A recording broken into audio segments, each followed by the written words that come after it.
Hi friends, இந்த video பார்த்தீங்கன்னா எங்கள் வீட்டு கூழ்வத்துற ஃபங்க்ஷன் தான். ஒரு 3-4 வீடியோ எடுத்து எடிட் பண்ணி வச்சுருக்கேன். இந்த ஆடி மாதம் வந்தாலே எங்கள் வீட்டில் இருக்க பெரியவங்களும் சரி, குட்டீஸும் சரி, எப்படா கூழ்வத்துற நாள் வரும் அப்படின்னு சொல்லிட்டு எதிர்பார்த்துட்டே இருப்பாங்க. எதுக்குன்னு பார்த்தீங்கன்னா, அந்த அந்த நாள் பார்த்தீங்கன்னா எங்கள் வீட்டில் அவ்வளோ ஜாலியாக என்ஜாய்மெண்ட்டாக போகும். எல்லா ஃபேமிலியும் சேர்ந்து, அக்கா ஃபேமிலி, தம்பி ஃபேமிலி, எங்கள் ஃபேமிலி எல்லாம் சேர்ந்து ஒரு நாள் ஜாலியாக கலக்கலான்னு இருப்போம். அன்றைக்கி பார்த்தீங்கன்னா வெள்ளிக்கிழமை போல் எப்போதுமே வந்துட்டு பொங்கல் வச்சுட்டு மறுநாள் சனிக்கிழமை போல் கூழ் காசி வச்சுருவோம். ஞாயிற்றுக்கிழமை போல் கூழ் கரைச்சி ஊற்றுறது தான் வழக்கம்.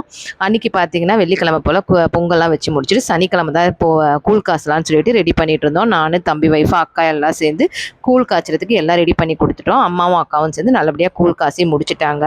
சைட்லேயே பார்த்தீங்கன்னா தம்பி ஒய்ஃபும் அக்கா பொண்ணும் சேர்ந்து பூஜை பாத்திரத்தெல்லாம் தேய்ச்சி கழுவிட்டு இருந்தாங்க. அம்மா வீட்டில் கொஞ்சம் அதிகமான பாத்திரம் 2 பேரும் சேர்ந்து தான் கழுவிட்டு இருந்தாங்க. நானும் பார்த்தீங்கன்னா பூஜை ரூமை க்ளீன் பண்ணலான்னு சொல்லிட்டு அங்கே போயிட்டேன். எங்கள் வீட்டில் வந்துட்டு ஒரு கிட்டத்தட்ட ரொம்ப வருஷமாகவே இந்த பெரிய பாளையத்தம்மன் சிலையை வச்சு தான் நாங்கள் சாமி கும்பிட்டுட்ருக்கோம். ரொம்ப பெயிண்டிங்லாம் போய் அம்மன் பார்க்க ஒரு மாதிரி இருந்தாங்க. நானும் அம்மா கிட்ட சொன்னேன், புது சிலை வேணும்னா வாங்கி சாமி கும்பிடலாம் அப்படின்னு சொன்னேன். அம்மா ஒத்துக்கவே இல்லை. சரின்னு சொல்லிட்டு நான் குட்டி குட்டி பெயிண்டிங்லாம் வாங்கி நானே என் கைவண்ணத்தை காமிச்சிட்டேன். அடுத்த வீடியோவில் இந்த அம்மனோட சிலை எப்படி வந்திருக்கு, என்ன பண்ணியிருக்கோன்னு சொல்லிட்டு பார்த்துலாம். Thanks for